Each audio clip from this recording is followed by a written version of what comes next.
Okay, ഇവിടെ അവർ God is a gracious God. ദൈവത്തെക്കുറിച്ചുള്ള ആറ്റിറ്റ്യൂഡിൽ ഒരിക്കലും നമ്മൾ ചിന്തിക്കരുത് നമ്മളെ സഹായിക്കാത്തൊരു ദൈവമാണ് എന്ന് ചിന്തിക്കരുത്. നമ്മളെ എപ്പോഴും സഹായിക്കാൻ നോക്കിയിരിക്കുന്ന ദൈവം. റോമാലേഖനം 8-ാം അധ്യായം അതിൻ്റെ 32-ാം വാക്യം വായിക്കുമ്പോൾ, റോമൻസ് ചാപ്റ്റർ 8 വേഴ്സ് 32, സ്വന്തം പുത്രനെ ആദരിക്കാതെ നമുക്കെല്ലാവർക്കും വേണ്ടി ഏൽപ്പിച്ചു തന്നവൻ അവനോടുകൂടെ സകലവും നമുക്ക് നൽകാതിരിക്കുമോ?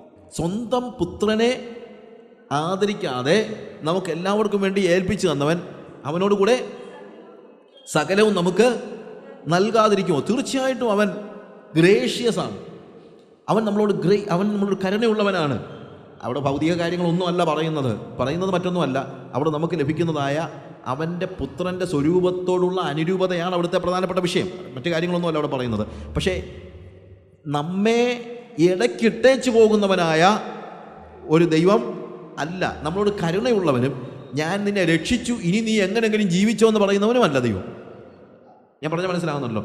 ഏതാണെങ്കിലും നിന്നെ പാപത്തിൽ നിന്ന് ഞാൻ വിടുവിച്ചു, ഇനിയിപ്പോൾ നീ എന്തോന്ന് വെച്ചാൽ ചെയ്തോ എന്നും പറയുന്നവനുമല്ല. നമ്മൾ അങ്ങെത്തുവോളം നമ്മളെ വഴി നടത്തുന്ന, നമ്മളെ കൈപിടിച്ച് നടത്തുന്ന ഒരു ദൈവമാണ് നമ്മുടെ ദൈവം. ഒരു ഗ്രേഷ്യസ് ഗോഡാണ്. Is a gracious God. അവൻ നമുക്ക് വേണ്ടി സകലതും നിർവഹിക്കുവാൻ മനസ്സുള്ളവനാണ്.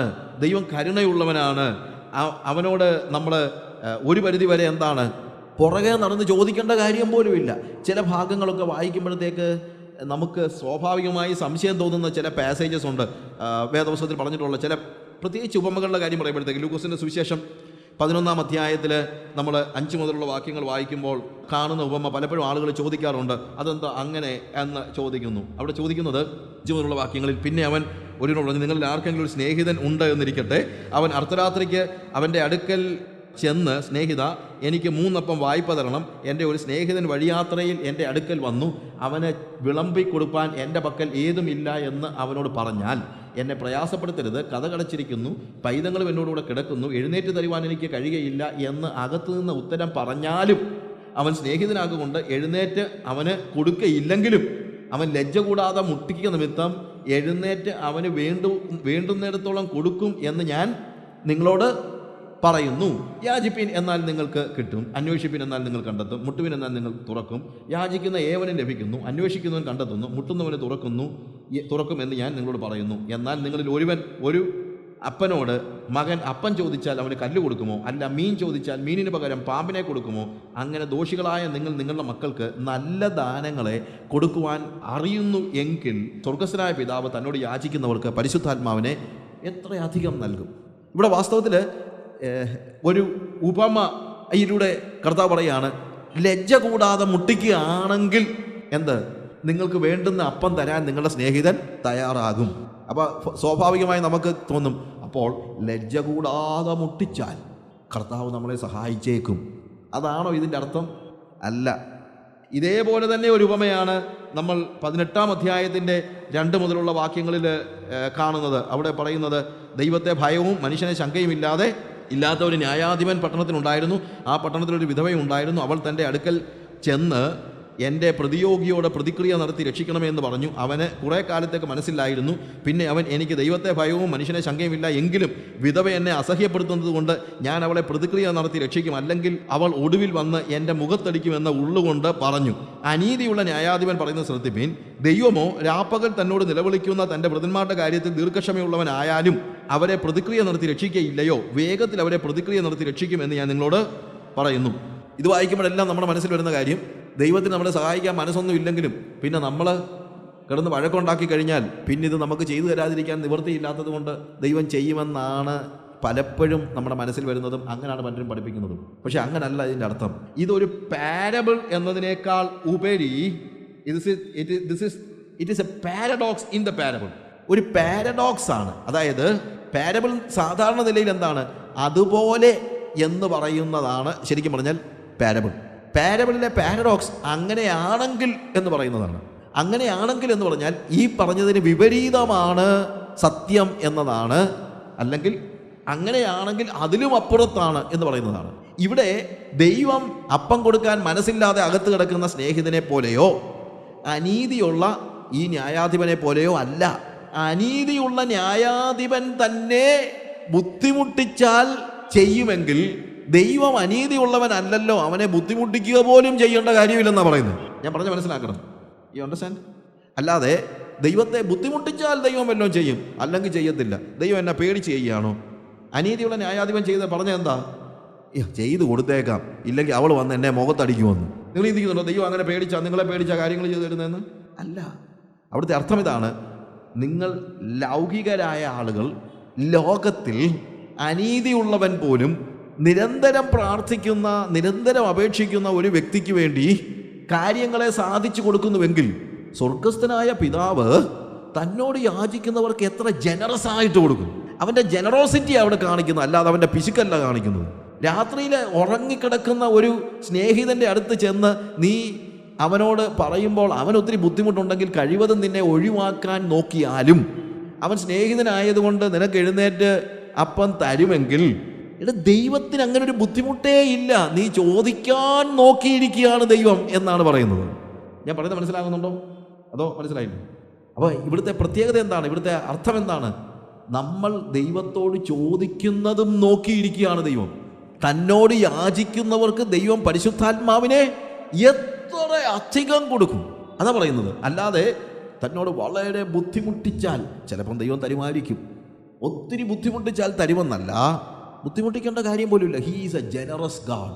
അതുകൊണ്ട് ഇവിടുത്തെ പാരബിളിനകത്തുള്ള പാരഡോക്സ് നമ്മൾ മനസ്സിലാക്കണം. എന്താണ് ഇവിടെ പറയുന്ന വ്യക്തി ദൈവത്തിന് സമനല്ല, അത് മനസ്സിലാക്കണം. ഈ അനീതിയുള്ള ന്യായാധിപതിയോ അതല്ലെങ്കിൽ ഈ എണീറ്റ് വരുവാൻ മനസ്സില്ലാത്ത സ്നേഹിതനോ ദൈവത്തെ പോലെയല്ല. ഭൂമിയിലെ, അതുകൊണ്ടാണ് കർത്താവ് പറയുന്ന, അവിടെ തന്നെ പറയുന്ന കാര്യമുണ്ടല്ലോ, അങ്ങനെ ദോഷികളായ നിങ്ങളുടെ മക്കൾക്ക് നല്ല ദാനങ്ങളെ കൊടുക്കുവാൻ അറിയുന്നുവെങ്കിൽ, ദോഷികളായ നിങ്ങൾ, ദൈവം നല്ല ദാനത്തെ എത്രയധികം, നിങ്ങൾക്ക് എത്ര പറഞ്ഞാലും ഇത്രയൊക്കെ ചെയ്യാൻ പറ്റുള്ളൂ. പക്ഷെ ദൈവം അങ്ങനല്ല. ദൈവം തരുമ്പോൾ അവൻ പരിശുദ്ധാത്മാവിനെ എത്ര അധികം നൽകും. കാര്യം അവൻ നോക്കിയിരിക്കുകയാണ്. ഇതൊന്ന് സ്വീകരിക്കാനാ, നീ ഒന്ന് ചെല്ലാനായിട്ട് അവൻ നോക്കിയിരിക്കുകയാണ്. അതാണ് അവിടെ പറയുന്നത്. നമ്മുടെ നല്ല ദാനങ്ങൾ, അവിടെ പറയുന്ന വാക്ക് ഒന്നുകൂടെ പ്രസക്തമാണ്. പ്രാർത്ഥനയിലെ ഒരു പ്രധാനപ്പെട്ട ഒരു ആസ്പെക്റ്റാണ്. നിങ്ങൾ അങ്ങനെ ദോഷികളായ നിങ്ങളുടെ മക്കൾക്ക് നല്ല ദാനങ്ങളെ, മോശം ദാനങ്ങളെ കൊടുക്കാൻ ആഗ്രഹിക്കുന്നില്ല. എങ്ങനെയുള്ള ദാനങ്ങളെ കൊടുക്കാൻ ആഗ്രഹിക്കുന്നുള്ളൂ?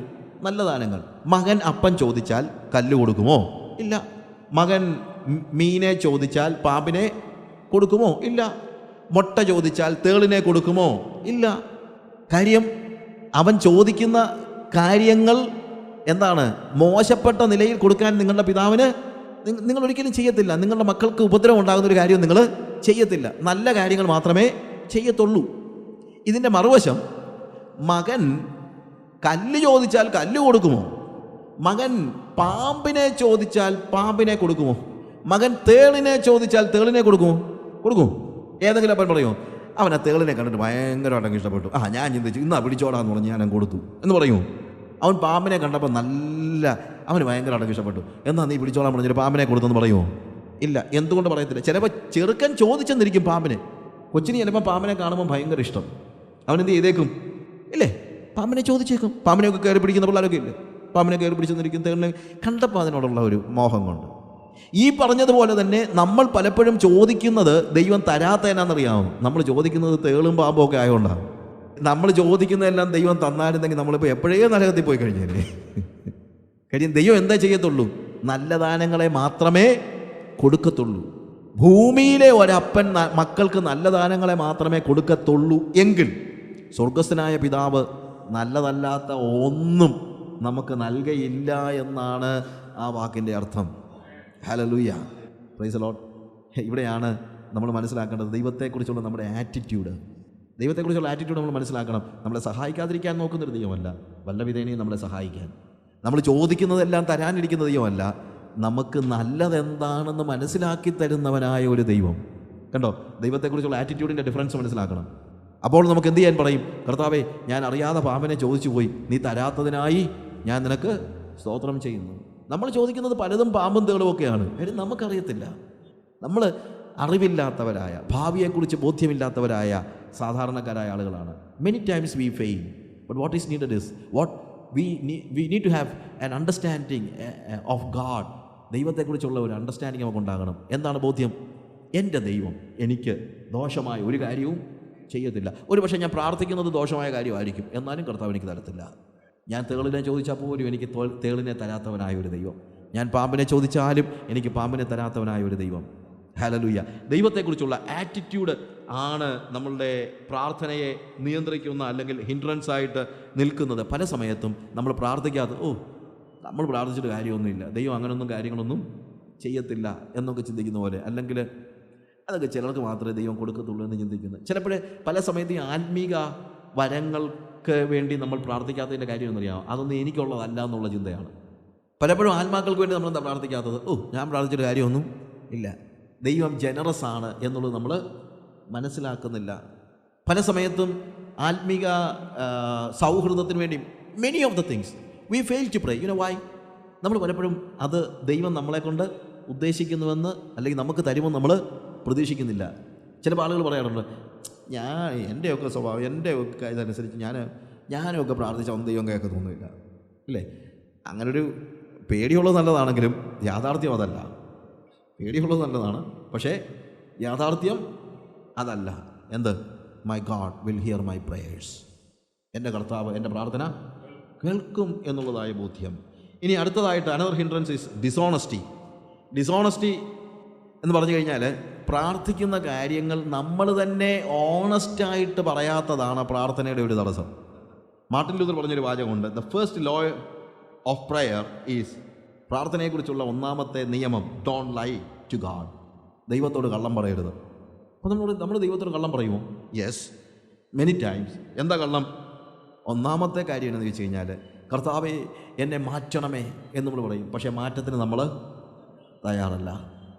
കർത്താവേ എന്നെ പണിയണമേ എന്ന് പറയും, പക്ഷേ പണിയാൻ ഉളിയും കൊണ്ട് വരുമ്പോഴത്തേക്ക് നമ്മൾ ഓടും. കർത്താവേ എന്നെ ചെത്തണമേ എന്ന് പറയും, പക്ഷേ ചെത്താൻ കത്രികം കൊണ്ട് വരുമ്പോൾ നമ്മൾ പറയും, അയ്യോ എന്നെ ഉപദ്രവിക്കരുതെന്ന് പറയും. നമ്മളുടെ പല പ്രാർത്ഥനകളും ജെനുവിനല്ല. Dishonesty, this is a real hindrance to prayer. പ്രാർത്ഥനയ്ക്കുള്ള വലിയ തടസ്സത്തിലൊന്നാണ് എന്ത്? ഡിസോണസ്റ്റി എന്ന് പറയുന്നത്. നമ്മളൊരു ചേഞ്ചിന് വേണ്ടി പ്രാർത്ഥിച്ചാൽ be ready for A change. കർത്താവെ എന്നെ ചേഞ്ച് ചെയ്യണമേ, കർത്താവെ എന്നെ രൂപാന്തരപ്പെടുത്തണമേ, എന്നെ നിൻ്റെ ഇഷ്ടത്തിനനുസരിച്ച് പണിയണമേ എന്നൊക്കെ പറഞ്ഞു കഴിഞ്ഞാൽ നമ്മൾ തീർച്ചയായും അതിന് തയ്യാറുള്ളവരായിരിക്കണം. അല്ലെങ്കിൽ പറഞ്ഞിട്ട് അർത്ഥമൊന്നുമില്ല. നോക്കുക, ആ സമയം നമുക്ക് പ്രാർത്ഥനയുടെ ഒരു വലിയ ഹിൻഡ്രൻസ് ആണ്. അത് കിട്ടണമെങ്കിൽ നമുക്ക് ഡിസിപ്ലിൻ വേണം. അടുത്തെന്താണ്? ഡിസിപ്ലിൻ വേണം. ബട്ട് ദ സെക്കൻഡ് തിങ്, രണ്ടാമത്തെ കാര്യം, ഡിസിപ്ലിൻ എന്ന് പറയുന്നത് അതിൻ്റെ കാര്യമാണ്. ഫീലിങ്സ് നമ്മുടെ തോന്നലുകൾക്കനുസരിച്ചല്ല പ്രാർത്ഥിക്കേണ്ടത്. എന്താണ്? നമ്മുടെ വൊളീഷൻ്റെ തലത്തിൽ നമ്മൾ തീരുമാനമെടുക്കണം.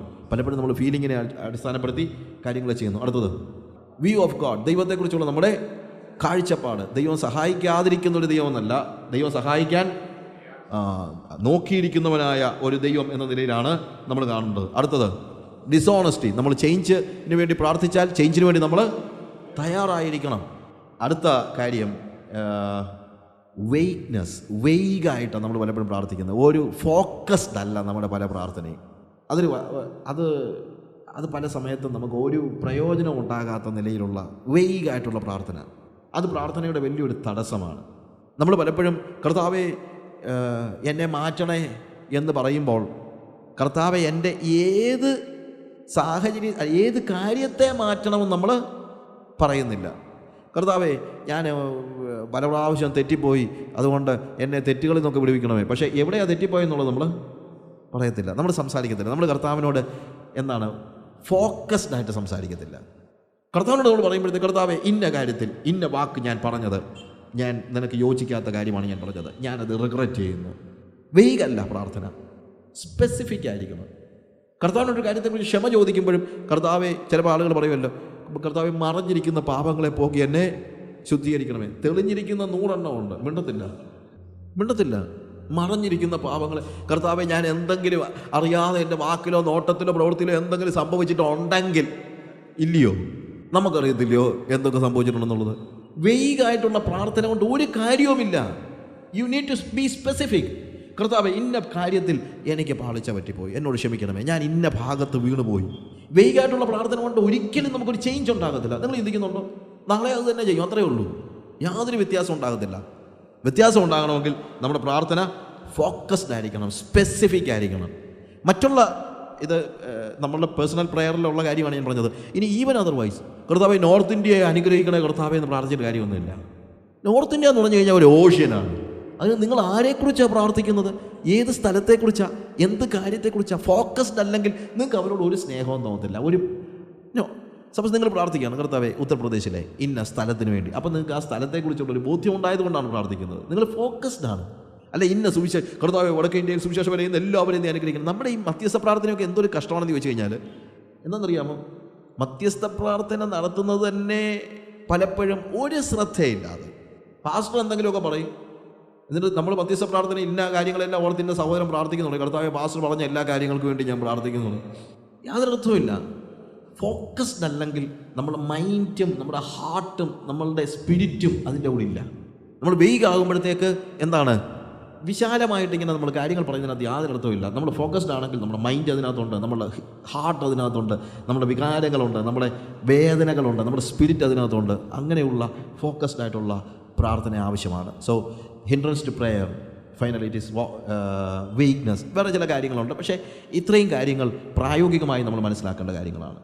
ഇനി അടുത്തതായിട്ട് ഞാൻ ബിബ്ലിക്കലായിട്ട് വേദപുസ്തകത്തിൽ നിന്ന് പ്രാർത്ഥനയ്ക്കുള്ള തടസ്സങ്ങൾ ആയിട്ട് പറയുന്ന ചില കാര്യങ്ങൾ ഞാനൊന്ന് ആദ്യം അതിൻ്റെ വേർഡ്സും അല്ലെങ്കിൽ അതും അതിൻ്റെ റെഫറൻസസും പറയാം. കാര്യം ഒരു പക്ഷേ എല്ലാം വിശദമാക്കാനായിട്ട് എനിക്ക് കഴിയാത്തത് കൊണ്ടാണ്. ഒന്ന്, hindrances for prayer, visible sins. പ്രത്യക്ഷത്തിൽ പാപം ഉള്ള പാപങ്ങൾ നമ്മുടെ പ്രാർത്ഥനയുടെ തടസ്സമാണ്, അല്ലെങ്കിൽ അതൊരു ഹിൻഡ്രൻസ് ആണ്. അതിൻ്റെ റെഫറൻസ് യാക്കോബിൻ്റെ ലേഖനം 5-ാം അധ്യായം 16-ാം വാക്യം. ഇത് ഞാൻ പിന്നീട് പറയാം, ഇത് എഴുതിയെടുക്കുന്നവർക്ക് വേണ്ടി ഞാൻ പെട്ടെന്ന് പറയുകയാണ്. ഒന്ന്, വിസിബിൾ സിൻസ്. രണ്ട്, സിൻസ് ഓഫ് അവർ ഹാർട്ട്, ഹൃദയത്തിൽ ഉള്ള പാപം. അതിൻ്റെ റെഫറൻസ് സങ്കീർത്തനം 66:18. മൂന്നാമത്തേത്, sins of our inner being, എൻ്റെ അന്തർഭാഗത്തിലെ പാപങ്ങൾ. സങ്കീർത്തനം 26:2.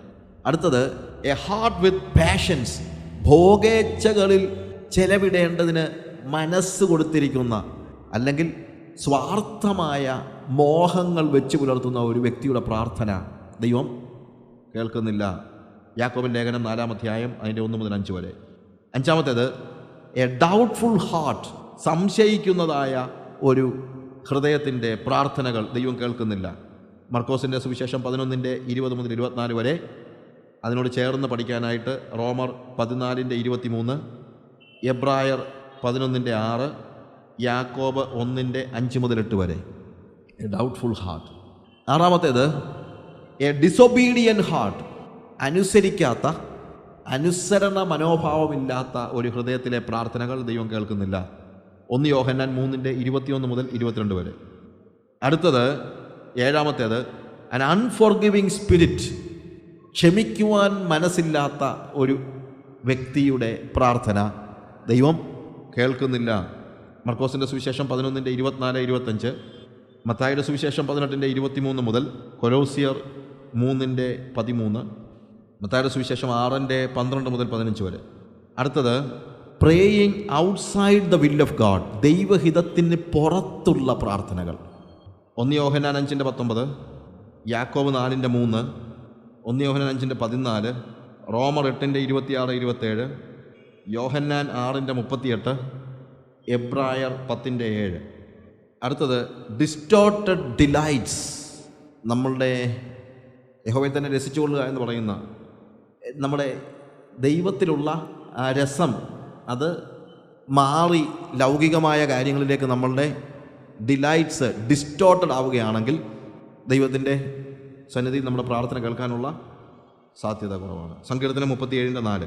അടുത്തത്, ആൻ അൺസൗണ്ട് മാരിറ്റൽ റിലേഷൻഷിപ്പ്, വിവാഹ ജീവിതത്തിലെ പാളിച്ചകൾ പ്രാർത്ഥനയ്ക്ക് ഒരു ഹിൻഡ്രൻസ് ആണ്. 1 പത്രോസ് 3:7.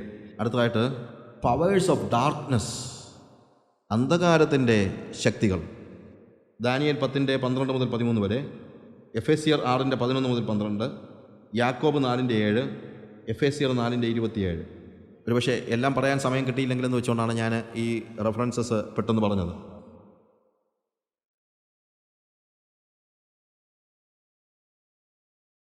അതുകൊണ്ട് എൻ്റെ പ്രാർത്ഥനയ്ക്ക് തടസ്സം നിൽക്കുന്ന എൻ്റെ പ്രാർത്ഥനയ്ക്ക് ഉത്തരം ലഭിക്കാതെ അതിനുള്ള ഹിൻഡ്രൻസായിട്ട് നിൽക്കുന്ന എൻ്റെ പ്രത്യക്ഷ പാപങ്ങൾ, എൻ്റെ ഹൃദയത്തിലെ അകൃത്യങ്ങൾ, എൻ്റെ അന്തരംഗത്തിൽ ഒളിഞ്ഞു കിടക്കുന്ന പാപത്തിൻ്റെ കണികകൾ, ഇതിനെല്ലാം ഞാൻ എന്ത് ചെയ്തേ പറ്റുള്ളൂ?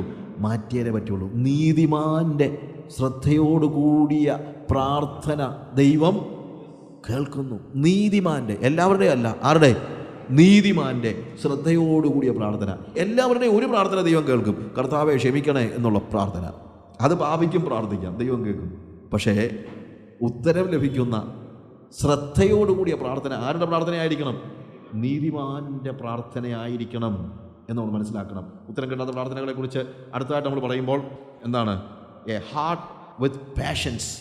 യാക്കോബിൻ ലേഖനം 4-ാം അധ്യായം നമ്മൾ വായിക്കുമ്പോൾ അതിൻ്റെ 3-ാമത്തെ വാക്യത്തിൽ, യാക്കോബിൻ ലേഖനം 4:3, നിങ്ങളുടെ ഭോഗങ്ങളിൽ ചിലവിടേണ്ടതിന് നിങ്ങൾ യാചിക്ക കൊണ്ട് ഒന്നും ലഭിക്കുന്നില്ല. ഈ ഭാഗം 1 മുതൽ 5 വരെയുള്ള വാക്യങ്ങൾ വായിച്ച് നമ്മൾ മനസ്സിലാക്കേണ്ടതാണ്. കാര്യം ഇത് ഒന്നിച്ച് കിടക്കുന്നൊരു പാസേജാണ്, ഭയങ്കരമായിട്ട് ലിങ്ക് ചെയ്ത് കിടക്കുന്നൊരു പാസേജാണ്. I'm not explaining it, but still ഇവിടുത്തെ ഒരു പ്രധാനപ്പെട്ട കാര്യം പറയുന്നത് നിങ്ങളുടെ പ്രാർത്ഥനകൾ എന്തിനു വേണ്ടിയാകുന്നു? നിങ്ങളുടെ ഭോഗങ്ങളിൽ, പാഷൻസിൽ ചെലവിടേണ്ടതിനാണ്. അതുകൊണ്ട് നിങ്ങൾക്ക് ലഭിക്കുന്നില്ല. എന്താണ് ഈ പാഷൻസ് എന്ന് പറയുമ്പോഴത്തേക്ക്? എന്തുകൊണ്ടാണ് ഭോഗങ്ങൾ എന്ന് പറയുന്നത്? ഭോഗങ്ങൾ എന്ന് പറയുന്നത് പങ്കുവയ്ക്കാത്ത കാര്യങ്ങളെയാണ് ഭോഗേച്ഛകളിൽ എന്ന് പറയുന്നത്. I'm not sharing, I do it for myself. I just need to see that I'm enjoying, I have it. I never want to share things with others. മറ്റൊരാളുമായിട്ട് പങ്കുവയ്ക്കാതിരിക്കാൻ. അപ്പോൾ ഞാൻ എൻ്റെ പ്രാർത്ഥനകളെക്കുറിച്ച് നോക്കുക. ഞാൻ എന്താണ്, ഇപ്പം സപ്പോസ് ഞാൻ പ്രാർത്ഥിക്കുകയാണ്, കർത്താവേ ഐ നീഡ് എ ഹൗസ്, എനിക്കൊരു വീട് വേണം. തെറ്റായ ഒരു പ്രാർത്ഥനയാണോ? ഒരിക്കലുമല്ല. ഒരു വീട് വേണമെന്ന് പറയുന്നത് ഒരിക്കലും തെറ്റായ കാര്യമല്ല. പക്ഷേ കർത്താവേ എനിക്കൊരു വീട് വേണം, എനിക്കൊരു വീട് വേണമെന്ന് പറയുമ്പോൾ എനിക്കും എൻ്റെ ഭാര്യയ്ക്കും പിള്ളേർക്കും ഞങ്ങൾക്കൊരു വീട് വേണം, വേറെ ഒറ്റ എണ്ണത്തിന് അതിനകത്ത് കയറ്റത്തില്ല എന്ന് പറയുമ്പോഴത്തേക്ക് അത് ആർക്ക് വേണ്ടിയായി? എല്ലാവർക്കും വേണ്ടി തുറന്നിട്ടിരിക്കുന്ന ഒരു വീടാണ് ദൈവം തരുന്ന വീട്. ആരെയും കയറ്റാത്ത വീട് ആർക്ക് വേണ്ടിയുള്ളതാണ്? അതാണ് ഭോഗേച്ഛ എന്ന് പറയുന്നത്. അല്ലെങ്കിൽ എല്ലാവരും ഒരുമിച്ചിരുന്ന് ഭക്ഷണം കഴിക്കുന്നത്, വിരുന്ന്. ഇപ്പം യേശു ആണെങ്കിലും ഉണ്ടല്ലോ, യേശു ഭൂമിയിലായിരുന്ന സമയത്ത് എനിക്ക് യേശുവിനെ വലിയ ഇഷ്ടം. എന്നു ചോദിച്ചു കഴിഞ്ഞാൽ എവിടെ വിരുന്നുണ്ടെന്ന് പറഞ്ഞാൽ അവിടെ എല്ലാം പോകുള്ളൂ.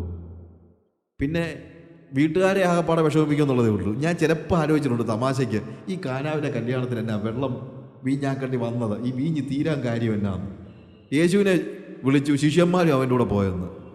ഇവരെല്ലാം കൂടെ പോയി കഴിഞ്ഞാൽ പിന്നെ വീഞ്ഞ് തീർന്നില്ലെങ്കിൽ എല്ലാം ഉള്ളോ അത്ഭുതം ഇല്ലേ? കാര്യം ഒറ്റയ്ക്കല്ല പോകുന്നത്, ആരുടെ പോകുന്നത്?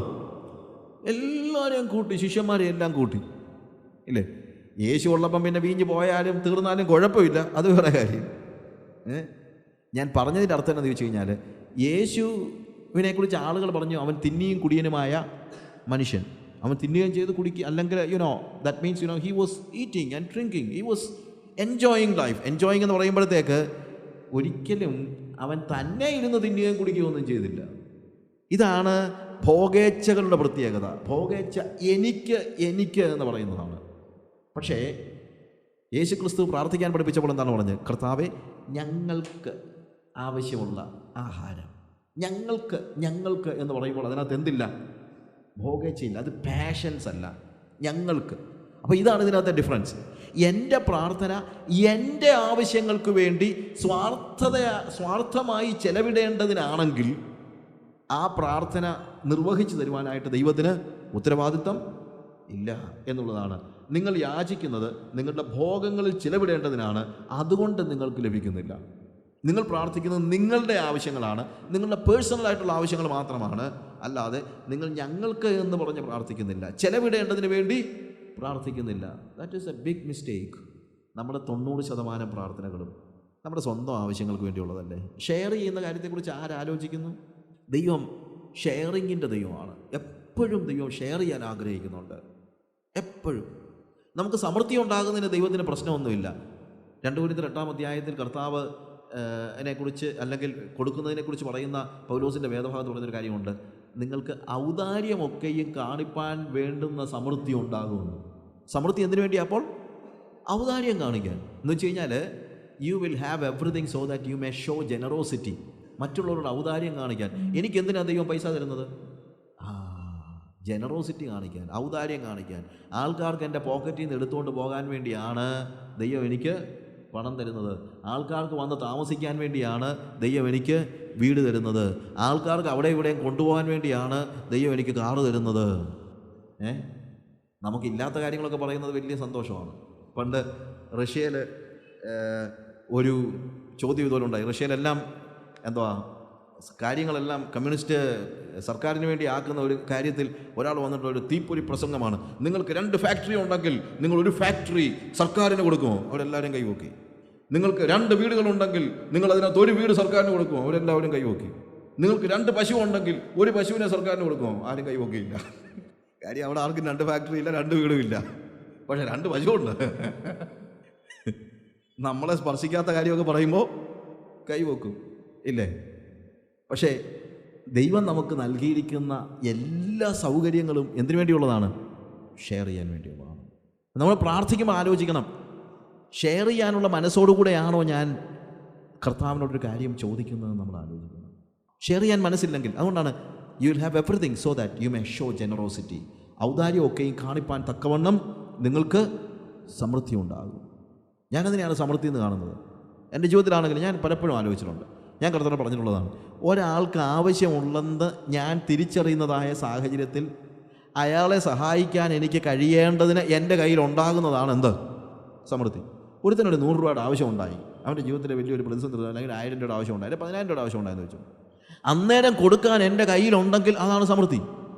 അതാണ് സമൃദ്ധി. കാര്യം എനിക്ക് ജനറോസിറ്റി കാണിക്കാനുള്ള പൈസ എൻ്റെ കയ്യിൽ ഉണ്ട്, ജനറോസിറ്റി കാണിക്കാനുള്ള വീടുണ്ട്, എൻ്റെ വീട്ടിൽ ആളെ കിടത്താൻ എനിക്ക് സ്ഥലമുണ്ട്. ജനറോസിറ്റി കാണിക്കാനാണ്. എൻ്റെ കാറയിൽ വേറെ 2 പേരെ കൂടെ കയറ്റാൻ എനിക്ക് സ്ഥലമുണ്ട്. ജനറോസിറ്റി കാണിക്കാൻ. അപ്പോൾ ഇവിടെ നമ്മൾ കാണുന്നത്, നിങ്ങളുടെ പ്രാർത്ഥനയ്ക്ക് ഉത്തരം കിട്ടാത്തതിൻ്റെ കാരണം എന്തായിട്ടാണ് പറയുന്നത്? നിങ്ങളുടെ ഭോഗങ്ങളിൽ വല്ലാതെ ചിലവിടേണ്ടതിന് നിങ്ങൾ യാചിക്കുന്നു. അതുകൊണ്ട് നമ്മുടെ പ്രാർത്ഥന ഒരിക്കലും സ്വാർത്ഥമായ പ്രാർത്ഥനയാകരുത്. ഞങ്ങൾക്ക് ആവശ്യമുള്ള ആഹാരം എന്ന് പറയുന്നത് അതാണ് പ്രധാനം. ഇനി അടുത്തത് എന്താണ്? വിശ്വാസത്തിൻ്റെ അഭാവം. A doubtful heart. A doubtful heart. നമ്മൾ മർക്കോസിൻ്റെ സുവിശേഷം 11:20 മുതൽ നോക്കുക. ഈ ഭാഗം നമ്മൾ ഒത്തിരി ഉപയോഗിച്ചിട്ടുള്ള ഭാഗമാണ്. കാര്യം വിശ്വസിക്ക് ബ്രദറെ, വിശ്വാസത്തോടു കൂടെ മലയോട് മാറിപ്പോകാൻ പറഞ്ഞു കഴിഞ്ഞാൽ ആ മല മാറിപ്പോകും. വിശ്വസിക്ക് ബ്രദറെ. ശരിയാണ്, വിശ്വസിച്ചുകൊണ്ട് കാര്യങ്ങൾ പറഞ്ഞാൽ അത് നടക്കും. പക്ഷേ ഇവിടെ പറയുന്ന വേദഭാഗത്തിൻ്റെ പഞ്ച് എന്ന് പറയുന്നത് ദൈവത്തിൽ വിശ്വാസമുള്ളവൻ ആയിരിക്കും, അല്ലാതെ നിങ്ങളുടെ വിശ്വാസത്തിൽ വിശ്വാസമുള്ളവനായിരിക്കാനല്ല. നമുക്ക് ഇന്നത്തെ ഒരു പ്രശ്നം പറഞ്ഞു കഴിഞ്ഞാൽ ആളുകൾ പറയുന്നത് നീ വിശ്വസിക്കുക, നീ വിശ്വസിക്കുക, നീ വിശ്വസിക്കുക. എംഫസിസ് എവിടെയാണ്? നീ എന്ന് പറയുന്നതിനകത്താണ്, അല്ലാതെ ദൈവത്തിൽ എന്നുള്ളതല്ല. ദൈവത്തിൽ വിശ്വസിക്കുക എന്ന് പറയുമ്പോൾ ദൈവത്തിൽ ആശ്രയിക്കുക എന്നുള്ളതാണ്. ദൈവത്തിൽ ആശ്രയിക്കുന്ന ഒരുവൻ ദൈവികമായ, അതിനെക്കുറിച്ച് കൂടുതൽ കാര്യങ്ങൾ പിന്നീട് പറയാനുണ്ട്, ദൈവികമായ ലക്ഷ്യത്തോടുകൂടി ഒരു കാര്യം ആവശ്യപ്പെടുമ്പോൾ ദാറ്റ് ഹാപ്പൻസ്, നോ ഡൗട്ട്. ഇവിടെ ഒരു പ്രധാനപ്പെട്ട പ്രശ്നം, ദൈവത്തെ ലിമിറ്റ് ചെയ്യുന്നവനായ പത്രോസ്. തലേ ദിവസം ദൈവം എന്ത് ചെയ്തു? ഒരു അത്തിപ്പഴം കൊതിച്ചു. അത്തിപ്പഴം നമുക്കറിയാം, സ്റ്റോറി അറിയാം. അത്തിപ്പഴം കിട്ടിയില്ല, ദൈവം അത്തിയെ ശപിച്ചു. ആ ഭാഗങ്ങളൊക്കെ പോട്ടെ. അങ്ങനെ അത്തിയെ ശപിച്ച് പിറ്റേ ദിവസം വന്നപ്പോൾ അത്തി ഉണങ്ങിയിരിക്കുന്നത് കണ്ടു. അത്തി ഉണങ്ങിയിരിക്കുന്നത് കാണുന്നതും പത്രോസ് 2 ചാട്ടം. കർത്താവേ, എന്തൊരത്ഭുതം, എന്തൊരത്ഭുതം! ഇന്നലെ നീ ശപിച്ച അത്തി കണ്ടില്ലേ, ഇതേണ്ട് ഉണങ്ങിയിരിക്കുന്നു. ഹോ, അയ്യോ, എന്തൊരത്ഭുതം! കർത്താവ് പറയുന്നത് അങ്ങനെയൊക്കെയാ എന്നാണ് പറയുന്നത്. കർത്താവ് പറഞ്ഞത്, ഞാൻ മുമ്പേ പറഞ്ഞതുപോലെ കർത്താവ് സംസാരിക്കുന്നത് ഇച്ചിരി നമ്മുടെ ലോക്കൽ ഭാഷയിലൊക്കെയാണ് കർത്താവ് സംസാരിക്കുന്നത്. എക്കോയിലൂടെ എന്താണ് പത്രോസ് കിടന്ന് ചാടുന്നത്? ഉണ്ടായില്ല. ദൈവത്തിന് വിശ്വാസമുള്ളവനായിരിക്കും. ദൈവത്തിന് വിശ്വാസമുള്ളവനായിട്ടല്ലയോ ഇത്രയും അത്ഭുതമൊക്കെ പറഞ്ഞത്? നമ്മുടെ നോട്ടത്തിൽ വിശ്വാസത്തിൻ്റെ ഒരു ബഹിർസ്ഫുരണമാണ് എന്ത്? ഓ, ഇത് ആത്തി ഉണങ്ങിയിരിക്കുന്നു, പ്രൈസ് ദ ലോർഡ്. വിശ്വാസത്തിൻ്റെ ഒരു പ്രവൃത്തിയായിട്ടാണ്. പക്ഷേ കർത്താവ് നേരെ ഓപ്പോസിറ്റാണ് പറയുന്നത്. അവൻ്റെ അവിശ്വാസത്തിൻ്റെ പ്രതിഫലനമായിട്ടാണ് എക്സൈറ്റ്മെൻ്റ് എന്നാണ് പറയുന്നത്. ഇത് വായിച്ചപ്പോൾ ഞാൻ ആദ്യം ഇതെന്തൊരു കഷ്ടമാണ്. അവൻ വളരെ സന്തോഷത്തോടു കൂടെ ദൈവത്തെ ഒന്ന് മഹത്വപ്പെടുത്തിയപ്പോൾ, നമ്മളൊക്കെ ആണെങ്കിലും ഉണ്ടല്ലോ, ക്രൂസൈഡ് കഴിയുമ്പോഴത്തേക്ക് കാല് നേരെ ആയോരെ എല്ലാം വിളിച്ച്, അല്ലെങ്കിൽ കൈ നേരെ ആയോരെ, വയറ്റ് വേദന മാറിയോരെ എല്ലാം വിളിച്ച് നമ്മൾ നിർത്തി, എന്താ പറഞ്ഞാട്ടെ, മൈക്ക് പിടിച്ച് അങ്ങോട്ട് പറയിച്ച്, കണ്ടോ ഈ സഹോദരിക്ക് വയറ്റ് വേദനയായിരുന്നു, ഇപ്പോൾ വയറ്റ് വേദനയില്ല, എല്ലാവരും കർത്താവിനെ സ്തുതിച്ചാട്ടെ. അപ്പോൾ എല്ലാവരും ഓ, എന്തൊരത്ഭുതം, എന്തൊരത്ഭുതം.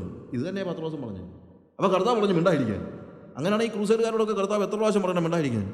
എന്നറിയാമോ, ദൈവത്തെ ലിമിറ്റ് ചെയ്യുന്ന ഒരു മനോഭാവമാണിത്. കാര്യം ദൈവത്തിന് അത്തി എന്ന് പറയുന്ന ഒരു വിഷയമല്ല. ദൈവത്തിന് അത്ഭുതങ്ങളില്ല, മനുഷ്യനാണ് അത്ഭുതം. കർത്താവ് പറയുന്ന കാര്യം ഇതാണ്, നീ എന്താ ഈ പറയുന്നത്? എടാ, വിശ്വാസിച്ചുകൊണ്ട് ഈ മലയോട് മാറിപ്പോകാൻ പറഞ്ഞാൽ അതും സംഭവിക്കും. അതിനിടയ്ക്ക് അവർ അത്തിയുടെ കാര്യം പറഞ്ഞോണ്ടോ, വലിയ കാര്യം പറഞ്ഞോണ്ടോ. ദൈവത്തിൻ്റെ ശക്തിയെക്കുറിച്ചും ദൈവത്തിൻ്റെ കഴിവിനെക്കുറിച്ചും ദൈവത്തിൻ്റെ കരുതലിനെക്കുറിച്ചും ബോധ്യമില്ലാത്തത് കൊണ്ട് ചില്ലറ കാര്യങ്ങൾ നമ്മൾ ചാടിക്കേറി പറയുമ്പോൾ, ഞാനൊരു ഉദാഹരണമായിട്ട് പറഞ്ഞു കഴിഞ്ഞാൽ, ഞാൻ ഇപ്പോൾ ഇവിടെ വന്ന് പറയണം, എനിക്ക് രാവിലെ നല്ല പനിയായിട്ടാണ് വന്നത്, പക്ഷേ ഇവിടെ ഒന്ന് സംസാരിക്കാൻ പറ്റുമോ അറിഞ്ഞില്ല. എന്നാലും കർത്താവ് ഇത്രയും സഹായിച്ചു, ഇത്രയും സമയം സംസാരിക്കാൻ പറ്റി എന്നൊക്കെ പറഞ്ഞാൽ നിങ്ങൾക്ക് വലുതായിട്ടൊന്നും ഫീൽ ചെയ്യാനൊന്നുമില്ല. പക്ഷേ അതേസമയം ഞാൻ പറയുകയാണെന്ന് വെച്ചു, ഞാൻ വേറൊരാൾ കയറി വന്നിട്ട് പറയുകയാണ്, എന്ത് പ്രിയമുള്ളവരെ, ഞാൻ എൻ്റെ സാക്ഷ്യം പറയട്ടെ, ഞാൻ 6 കൊല്ലം മുമ്പ് കൃഷ്ണനായരെ കണ്ടു, എനിക്ക് ക്യാൻസറാണെന്ന് ഡയഗ്നോസ് ചെയ്തു, അതിൻ്റെ ലാസ്റ്റ് സ്റ്റേജിലായിരുന്നു. കൃഷ്ണനായർ പറഞ്ഞു ഇനി 3 മാസം കൂടെ ജീവിക്കത്തുള്ളെന്ന്.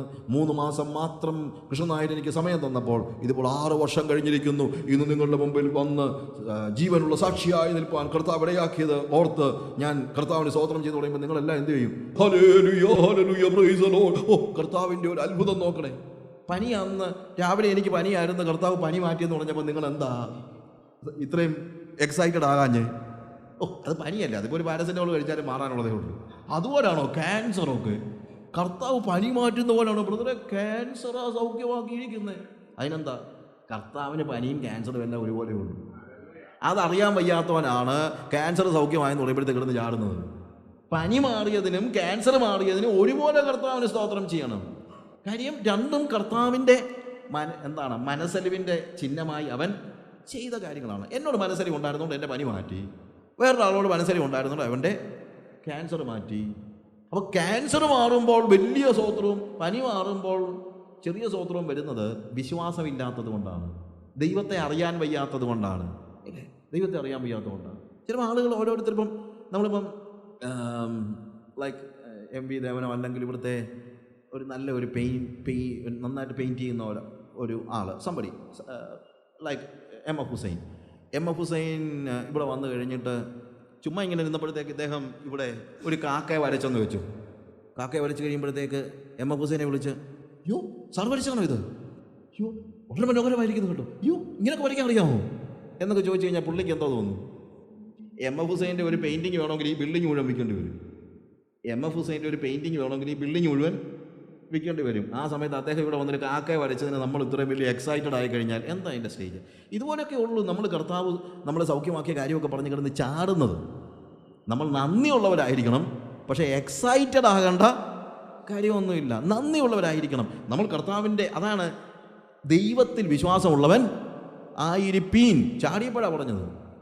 നമ്മുടെ ചിന്തകൾക്കെല്ലാം വിരുദ്ധമാണ് ഈ ചിന്ത എന്ന് എനിക്കറിയാം, പക്ഷേ ഇതാണ് യാഥാർത്ഥ്യം. ദൈവത്തെ പൂർണ്ണമായും അറിയുന്നവന് എല്ലാം നോർമലാണ്. ദൈവത്തെ പൂർണ്ണമായും വിശ്വസിക്കുന്നവന് എക്സൈറ്റ്മെൻറ്റിൻ്റെ പ്രശ്നമേ ഇല്ല. അവൻ്റെ നോർമൽ ലൈഫായത്, ദാറ്റ് ഈസ് നോർമൽ ലൈഫ്, അത്രയേ ഉള്ളൂ. അതുകൊണ്ട് സംശയിക്കാതെ, ഹൃദയത്തിൽ സംശയിക്കാതെ, നമ്മൾ എബ്രായർ ലേഖനം 11:6 വാക്യം വായിക്കുമ്പോൾ ഫെയ്ത്ത് എന്താണെന്നുള്ളത് അവിടെ ഒരു വാക്കിനകത്ത് പറയുന്നുണ്ട്. എബ്രായർ 11:6 നോക്കുക.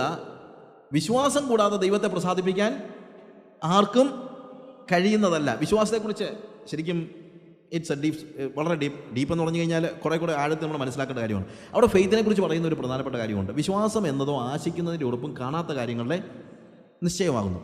കാണാത്ത കാര്യങ്ങളുടെ നിശ്ചയം ഒരാൾക്കുണ്ടാകുന്നത് എപ്പോഴാണെന്ന് ചോദിച്ചാൽ, കാണാത്ത ലോകത്തിലേക്ക് അവൻ പ്രവേശിച്ച് കഴിയുമ്പോഴാണ് ഉറപ്പുണ്ടാകുന്നത്. അവിടെ താഴോട്ട് വായിക്കുമ്പോൾ പറയുന്നൊരു കാര്യമുണ്ട്. ഈ ഭൂമി ദൈവം സൃഷ്ടിച്ചു എന്നുള്ളത് നമ്മൾ വിശ്വാസത്താലാണ് അറിയുന്നത്. അല്ലാതെ ആദിയിൽ ദൈവം ആകാശവും ഭൂമിയും സൃഷ്ടിച്ചു എന്ന് പറയുന്ന വ്യക്തി, അത് എഴുതിയ ആള് സൃഷ്ടിച്ചപ്പോൾ ഉണ്ടായിരുന്നോ? ഇല്ല. അവൻ കണ്ടോ? ഇല്ല. പക്ഷേ അവൻ എന്തുണ്ട്? ഉറപ്പുണ്ട്. എന്തുകൊണ്ട് ഉറപ്പുണ്ട്? വിശ്വാസത്താൽ അവൻ ദൈവത്തിൻ്റെ സൃഷ്ടിയുടെ അദൃശ്യ ലോകത്തിലേക്ക് പ്രവേശിച്ചു. അപ്പോൾ ഫെയ്ത്ത് എന്ന് പറയുന്നത് ദൈവത്തോട് ചേർന്ന് ദൈവത്തിൻ്റെ ലോകത്തിലേക്ക് പ്രവേശിക്കുമ്പോഴാണ് ഒരുവന് വിശ്വാസം ഉണ്ടാകുന്നത്. ഫെയ്ത്തിനെ കുറിച്ച് കുറേ കൂടെ ആഴത്തിൽ നമുക്ക് പഠിക്കണം. അല്ലെങ്കിൽ ഉള്ള പ്രശ്നം, നമ്മൾ ഈ ഓട്ടോ സജഷൻ പോലാണ് പലപ്പോഴും ആളുകൾ ഫെയ്ത്തിനെ കാണുന്നത്. നീ വിശ്വസിക്കുക എന്ന് പറഞ്ഞു കഴിഞ്ഞാൽ കണ്ണു അടച്ച് കുറേ നേരം എന്ന് പറഞ്ഞ് ഞെട്ടുന്നൊന്നുമല്ല വിശ്വാസം എന്ന് പറയുന്നത്. വിശ്വാസം എന്ന് പറയുന്നത് എന്താണ്? ദൈവത്തിൻ്റെ അദൃശ്യ ലോകത്തിൽ കയറി അവൻ്റെ പ്രവൃത്തികളെ അറിഞ്ഞ് അവനെ അറിഞ്ഞ് അത് കാണുന്ന അവന് യാതൊരു എക്സൈറ്റ്മെൻറ്റിൻ്റെ പ്രശ്നമില്ല. It is normal to him because he is with God, he has seen God. വിശ്വാസം എന്നത് കാണാത്ത കാര്യങ്ങളുടെ നിശ്ചയമാണ്. കാണാത്ത കാര്യങ്ങളെക്കുറിച്ചുള്ള ചിന്തകളല്ല, നിശ്ചയം, ഉറപ്പുണ്ടാകണമെങ്കിൽ അവൻ ആ ലോകത്തിലേക്ക് പ്രവേശിച്ചേ പറ്റൂ. ദൈവത്തിൽ വിശ്വാസമുള്ളവനായിരിക്കും എന്ന് പറഞ്ഞാൽ ദൈവത്തിൻ്റെ ലോകത്തിലേക്ക് പ്രവേശിക്കാനുള്ള ഒരു ആഹ്വാനമാണത്. ദൈവത്തിൻ്റെ ലോകത്തിലേക്ക് നമ്മൾ പ്രവേശിക്കും. യാക്കോബിൻ്റെ ലേഖനം 1-ാം അധ്യായത്തിൻ്റെ 6 മുതൽ 8 വരെയുള്ള വാക്യങ്ങൾ വായിക്കുമ്പോൾ ഡബിൾ മൈൻഡഡ്, ഒന്നും സംശയിക്കാതെ ഡബിൾ മൈൻഡഡ് ആയിട്ടുള്ള ഒരാൾക്ക് ദൈവത്തെ പ്രസാദിപ്പിക്കാൻ കഴിയത്തില്ല. അങ്ങനെയാണോ ഇങ്ങനെയാണോ എന്ന് സംശയമുള്ളവൻ. ഉറപ്പെന്ന് പറയുന്നതും എന്താണ്? ചിന്ത നമ്മൾ പറയുന്നവരല്ല. ഉറപ്പെന്ന് പറയുന്നത് അവന് യാതൊരു രീതിയിലും ഒരു സെക്കൻഡ് തോട്ടോ ക്വസ്റ്റ്യനോ ഇല്ലാത്തവനാണ്. അവൻ വേറൊരു ചോദ്യവും ചോദിക്കുന്നില്ല, അവന് യാതൊരു സംശയങ്ങളുമില്ല. അതാണ് വാസ്തവത്തിൽ ഫെയ്ത്ത് എന്ന് പറയുന്നത്. ഓക്കെ, അതിനെക്കുറിച്ച് കൂടുതൽ പറയാനായിട്ട് ഞാൻ സമയമെടുക്കുന്നില്ല. അടുത്ത ഭാഗം come on, what we have learn. അടുത്തത് എന്താണ്? A disobedient heart. 1 യോഹന്നാൻ 3:21-22 വാക്യങ്ങൾ വായിക്കും. നോക്ക്, അവൻ്റെ കൽപ്പനകളെ നാം പ്രമാണിച്ച് അവന് പ്രസാദമുള്ളത് ചെയ്യുന്നത് കൊണ്ട് എന്ത് യാചിച്ചാലും അവങ്കിൽ നിന്ന് ലഭിക്കും. കാര്യം അവൻ്റെ കൽപ്പനകളെ അനുസരിക്കുന്നവൻ, അതായത് നമ്മൾ ഉദ്ദേശിക്കുന്നത് പോലെ, ഞാൻ മുമ്പേ ചോദിച്ച പോലെ, നമ്മൾ എന്ത് യാചിച്ചാലും നമുക്ക് കിട്ടുമെന്നുള്ളതല്ല ഇവിടുത്തെ ഉത്തരം. ഇവിടുത്തെ പഞ്ചെന്താണ്? അവൻ്റെ കൽപ്പനകളെ പ്രമാണിച്ച് അവന് പ്രസാദമുള്ളത് ചെയ്യുന്നത് കൊണ്ട്. What does it mean? ഈ വ്യക്തി ദൈവകൽപ്പനകളെ പൂർണ്ണമായി അനുസരിക്കുന്നവനും ദൈവപ്രസാദമുള്ളതല്ലാത്ത യാതൊന്നും ആഗ്രഹിക്കാത്തവനുമാണ്. അവൻ എന്ത് യാചിച്ചാലും കിട്ടും. ഞാൻ പറഞ്ഞ് മനസ്സിലാക്കണം. അല്ലാതെ എൻ്റെ വന്യമായ മോഹങ്ങൾ കർത്താവ് സാധിപ്പിച്ചു തരുമെന്നല്ല. ഞാൻ യേശുവിൻ്റെ കൽപ്പനകളെ അനുസരിക്കുന്നവനും അവന് പ്രസാദമുള്ളതിനെക്കുറിച്ച് മാത്രം ചിന്തിക്കുന്നവനുമാണെങ്കിൽ ഞാൻ ആവശ്യപ്പെടുന്നത് എന്തും അവന് പ്രസാദമുള്ളത് ആയിരിക്കും. അവന് പ്രസാദമുള്ളത് ചെയ്യുന്നുവെങ്കിൽ നോക്കുക അടുത്ത ഭാഗം, എന്ത് യാചിച്ചാലും അവങ്കിൽ നിന്ന് ലഭിക്കും. കാര്യം ഞാൻ ആവശ്യപ്പെടുന്നത് എന്ത് മാത്രമായിരിക്കും, അവന് പ്രസാദമുള്ളത് മാത്രമായിരിക്കും എന്നുള്ളതാണ് നമ്മൾ പറയുന്ന കാര്യം. ജോർജ് മുള്ളറിൻ്റെ ജോർജ് മുള്ളർ പറഞ്ഞൊരു കാര്യം, I am quite sure that what all things I ask God give it to me, because അദ്ദേഹം പറഞ്ഞത്, ഞാൻ ആവശ്യപ്പെടുന്നത് ദൈവം എനിക്ക് തരുന്നുണ്ട്. എന്തുകൊണ്ടാണെന്ന് ചോദിച്ചാൽ, ദൈവം വെളിപ്പെടുത്തിയതായ സകല കൽപ്പനകളെയും അനുസരിക്കാൻ ഞാൻ ബോധപൂർവമായിട്ട് എപ്പോഴും പരിശ്രമിക്കുന്നുണ്ട്. നമുക്ക് ദൈവം വെളിപ്പെടുത്തിയ സത്യങ്ങളെ അനുസരിക്കാൻ ബോധപൂർവം പരിശ്രമിക്കുമ്പോൾ, അതായത് ഒരു ഡിസൊബീഡിയൻസിൻ്റെ പ്രശ്നവുമില്ല. എൻ്റെ കംഫർട്ട് സോൺ നോക്കി ഞാനൊന്നും ചെയ്യാതിരിക്കുന്നില്ല.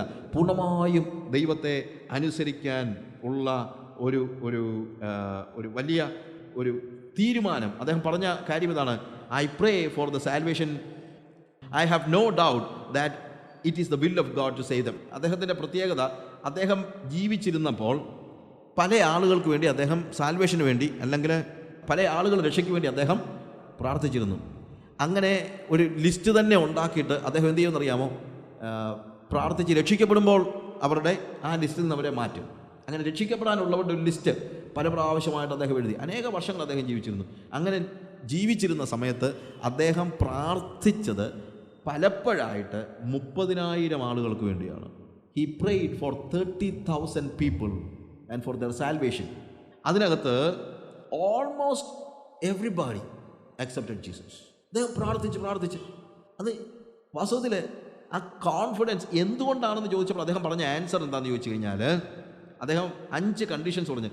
There are 5 conditions which I always endeavor to fulfill. By deserving these, I have the assurance of answer to my prayer. ഒന്ന്, I have no doubt that it is the will of God to save them. ഞാൻ പ്രാർത്ഥിക്കുന്നത് ദൈവത്തിൻ്റെ ഹിതപ്രകാരമാണ്. കാര്യം ഇവരെ രക്ഷിക്കുക എന്നുള്ളത് ദൈവത്തിൻ്റെ ഹിതമാണെന്നുള്ളതിന് എനിക്ക് യാതൊരു സംശയവും ഇല്ല. കാര്യം ഇപ്പോൾ എല്ലായിടത്തും എല്ലാവരും മാനസാന്തരപ്പെടണം എന്നുള്ള ദൈവത്തിൻ്റെ ഇഷ്ടമാണ്. And if we ask anything according to his will, he heareth us. എൻ്റെ ബോധ്യം, ഞാൻ ഇവർക്ക് വേണ്ടി പ്രാർത്ഥിക്കുന്ന കാര്യം ഇത് ദൈവത്തിൻ്റെ ഇഷ്ടമാണെന്ന് എനിക്കറിയാം. എല്ലാവരും മാനസാന്തരപ്പെടുന്നത്. 2, അവൻ്റെ ഹിതപ്രകാരം എന്ത് അപേക്ഷിച്ചാലും, 1 യോഹന്നാൻ 5:14 കാണുന്നതാണ്, അവൻ്റെ ഹിതപ്രകാരം എന്ത് അപേക്ഷിച്ചാലും അവനത് നിങ്ങൾക്ക് നിർവഹിച്ച് തരും എന്നുള്ളത് അവൻ്റെ ബോധ്യമാണ്. പിന്നീട്, I have never pleaded for their salvation in my own name, but in the blessed name of my precious Lord Jesus and on his merits alone. ഞാൻ പ്രാർത്ഥിക്കും ഒരിക്കൽ പോലും കർത്താവേ ഞാൻ സുവിശേഷം അറിയിച്ച ആളുകളൊക്കെ രക്ഷിക്കപ്പെടണമേ, കർത്താവേ ഞാൻ ഇന്ന കാര്യങ്ങൾ ചെയ്തുകൊണ്ട് എന്നൊരിക്കലും പറഞ്ഞിട്ടില്ല. ഞാൻ എപ്പോഴും യേശുവിൻ്റെ നാമത്തിൽ മാത്രം ഈ കാര്യം ദൈവത്തിൻ്റെ സന്നിധിയിലേക്ക് കൊണ്ടുവരാനായിട്ട് പരിശ്രമിച്ചിട്ടുണ്ട്. I always firmly believed in the willingness of God to hear my prayers. എൻ്റെ പ്രാർത്ഥനകളെ കേൾക്കുവാനുള്ള ദൈവത്തിൻ്റെ വില്ലിങ്നെസ്സിൽ ഞാൻ എപ്പോഴും വിശ്വസിച്ചിരുന്നു. I'm not conscious of having yielded to any sin four.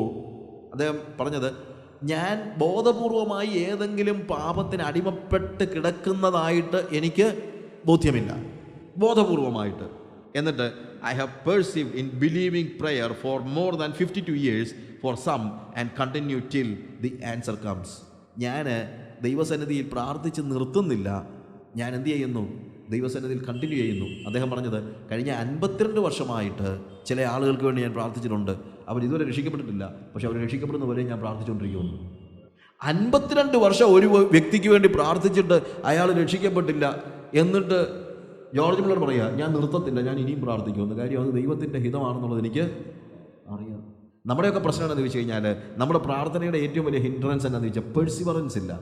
നമ്മൾ സ്ഥിരമായി പ്രാർത്ഥിക്കുന്നില്ല, സ്ഥിരതയോടുകൂടെ പ്രാർത്ഥിക്കാൻ നമ്മൾ മനസ്സ് വയ്ക്കുന്നില്ല. ഒത്തിരി കാര്യങ്ങൾ ഞാൻ വിടട്ടെ, ഞാൻ ചില കാര്യങ്ങൾ മാത്രം പെട്ടെന്ന്. An unforgiving spirit cannot gain anything from God. മർക്കോസിൻ്റെ സുവിശേഷം 11-ാം അധ്യായം 24-25 വാക്യങ്ങൾ വായിച്ച് പെട്ടെന്ന് പോവുകയാണ്. നോക്കുക, കർത്താവ് നിങ്ങളോട് ക്ഷമിക്കണമെങ്കിൽ നിങ്ങൾ മറ്റുള്ളവരോട് ക്ഷമിച്ചേ പറ്റൂ.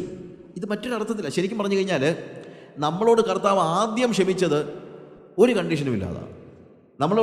നമ്മൾ കർത്താവിൻ്റെ സന്നിധിയിൽ പാപമോചനത്തിന് വേണ്ടി അപേക്ഷിച്ചപ്പോൾ കർത്താവ് പറഞ്ഞോ, ഓക്കെ നീ ഒരു കാര്യം ചെയ്യുക, എല്ലാവരോടും പോയി ക്ഷമ പറഞ്ഞേച്ച് വാ, പിന്നെ വാ ഞാൻ ക്ഷമിക്കാമെന്ന് പറഞ്ഞോ? ഇല്ല, കർത്താവ് അൺകണ്ടീഷണലായിട്ട് ക്ഷമിച്ചു. പക്ഷേ അൺകണ്ടീഷണലായിട്ട് ക്ഷമിച്ചത് എന്തിനാണെന്ന് ചോദിച്ചാൽ, ബാക്കിയുള്ളവരോട് നമ്മൾ ക്ഷമിക്കാൻ വേണ്ടിയാണ്. അതാണ് നമ്മൾ കാണുന്ന 2 കടക്കാരുടെ കഥയിൽ വലിയൊരു എമൗണ്ട് ക്ഷമിച്ച് കിട്ടിയവൻ അങ്ങോട്ട് പോയപ്പോൾ ഒരു ചെറിയ എമൗണ്ട് കടം വാങ്ങിയവൻ്റെ കൊങ്ങായിക്ക് പിടിച്ച് ഞെക്കി. അപ്പോൾ അവൻ്റെ സഹഭൃത്യന്മാർ ചെന്നിട്ട് പറഞ്ഞു, ഇവൻ ഇതാ ചെയ്തതെന്ന് പറഞ്ഞപ്പോൾ കർത്താവ് എന്ത് ചെയ്യുന്നു, അല്ലെങ്കിൽ യജമാൻ എന്ത് ചെയ്യുന്നു? ക്ഷമിച്ചു കൊടുത്തവനെ തിരിച്ച് വിളിച്ച് അവൻ്റെ ക്ഷമ റദ്ദാക്കി. നമ്മൾ പറയുന്നത് മനസ്സിലാക്കണം. ഇത് വിശ്വാസ ജീവിതത്തിൽ വളരെ ഓർക്കേണ്ട കാര്യമാണ്. കർത്താവ് നമ്മുടെ സകല പാപങ്ങളെയും ക്ഷമിച്ചു എന്നുള്ളത് ശരിയാണ്. പക്ഷേ നമ്മൾ മറ്റുള്ളവരോട് ക്ഷമിക്കുന്നില്ലെങ്കിൽ നമുക്ക് ദൈവം തന്ന ക്ഷമ റദ്ദാക്കപ്പെടുമെന്നാണ് വേദോസം പഠിപ്പിക്കുന്നത്. ഇത് I don't think many of us are believing it. പല ആളുകളും അത് വിശ്വസിക്കുന്നില്ല. പല ആളുകൾ പറയുന്നത്, അങ്ങനെ എല്ലാവരോടും ക്ഷമിക്കാൻ പറ്റുമോ എന്നൊക്കെ ചോദിക്കുന്ന ആളുകളുണ്ട്. ആളുകളുണ്ടെന്നല്ല, ഉണ്ടാകാമെന്നല്ല, ഉണ്ട്. You know Y? വളരെ കൃത്യതയോടെ കർത്താവ് പഠിപ്പിച്ച ഈ കാര്യത്തെ നമ്മൾ പഠിപ്പിക്കുന്നില്ല. എന്താ പറഞ്ഞിരിക്കുന്നത്? നിങ്ങളുടെ പാപങ്ങളെ നിങ്ങളുടെ സ്വർഗ്ഗപിതാവ് ക്ഷമിക്കേണ്ടതിന് നിങ്ങൾക്ക് ആരോടെങ്കിലും എന്തെങ്കിലും ഉണ്ടെങ്കിൽ അത് നിങ്ങൾ ആദ്യം തന്നെ ക്ഷമിപ്പീൻ. ദൈവസന്നിധിയിൽ ഒരു അൺഫോർഗിവിങ് സ്പിരിറ്റിന് കയറി ചെല്ലാനുള്ള യാതൊരു യോഗ്യതയുമില്ല. And God will never hear the prayers of a man who is having an unforgiving spirit. Hallelujah.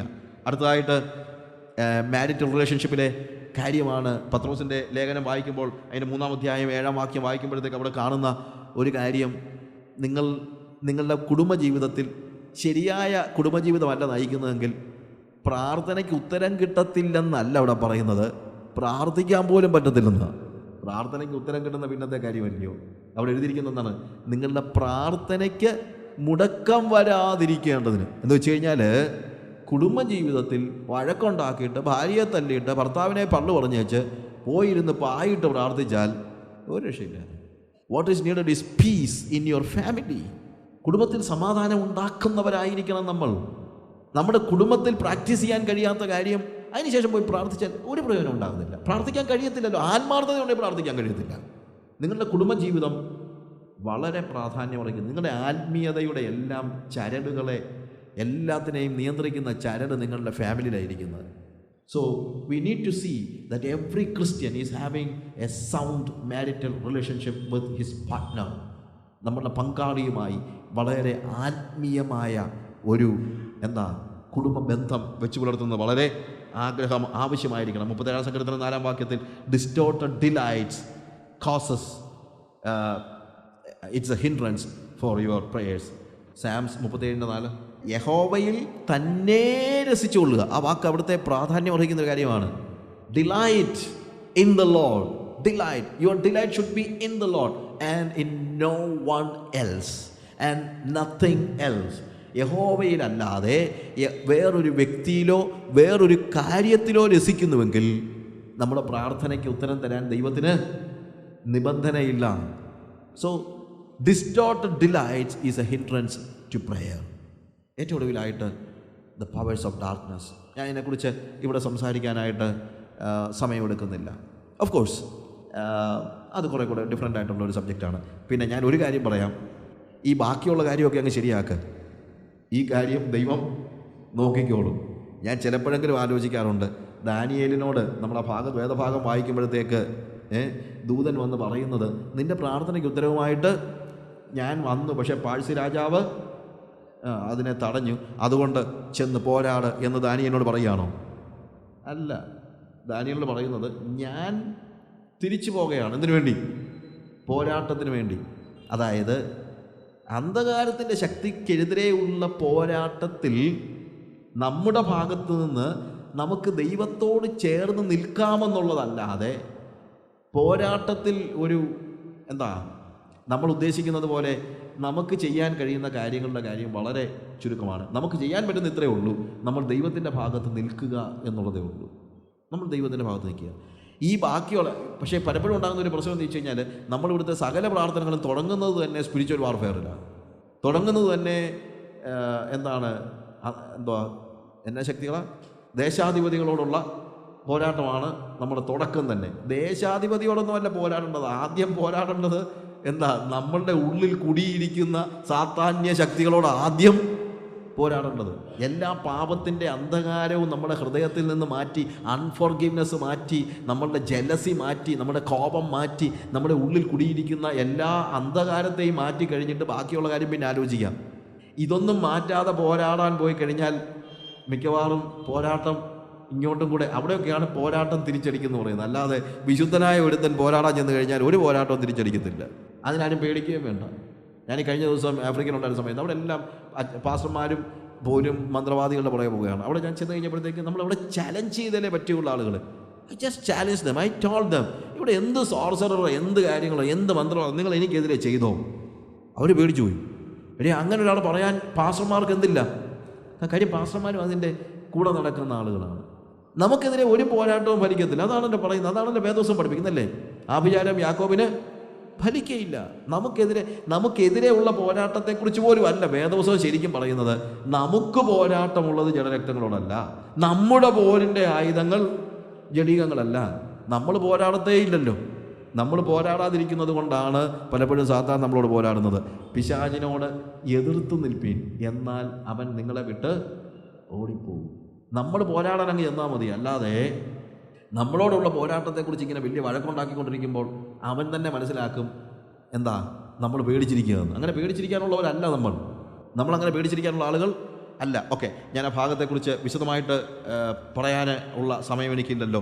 ഇവിടെ ഞാൻ എൻ്റെ വാക്കുകളെ അവസാനിപ്പിക്കും മുമ്പ് നമുക്കുള്ള ഹിൻഡ്രൻസസ് ടു അവർ നമ്മുടെ പ്രാർത്ഥനയ്ക്ക് വേണ്ടിയുള്ള അല്ലെങ്കിൽ പ്രാർത്ഥനയെ തടസ്സപ്പെടുത്തുന്നതായ കാര്യങ്ങളെക്കുറിച്ചാണ് നമ്മൾ ഇവിടെ പറഞ്ഞത്. കർത്താവ് നമ്മൾ പ്രാർത്ഥിക്കുമ്പോൾ എങ്ങനെ പ്രാർത്ഥിക്കണമെന്ന് എങ്ങനെ പ്രാർത്ഥിക്കരുതെന്നും പറയുന്നു. നിങ്ങൾ പരീശന്മാരെ പോലെ പ്രാർത്ഥിക്കരുത്, ജാതികളെപ്പോലെ പ്രാർത്ഥിക്കരുത്. എന്നാൽ പ്രാർത്ഥിക്കുന്നത് പിതാവിനോട്, രഹസ്യത്തിൽ കാണുന്ന പിതാവിനോട്, നിങ്ങളും ദൈവവുമായിട്ടുള്ള നിരന്തര ബന്ധത്തിലാണ് നിങ്ങൾ പ്രാർത്ഥിക്കേണ്ടത്. അങ്ങനെ പ്രാർത്ഥിക്കുമ്പോൾ നമുക്ക് തടസ്സമായിട്ട് നിൽക്കുന്നതായ ഹിൻഡ്രൻസസിലൊരു പ്രധാനപ്പെട്ട പ്രശ്നം നമ്മൾ പ്രാർത്ഥിക്കാൻ സമയമെടുക്കുന്നില്ല എന്നുള്ളതാണ്. We need to take time. പ്രാർത്ഥിക്കാനായിട്ട് നമ്മൾ എന്ത് ചെയ്യണം? സമയം എടുക്കണം.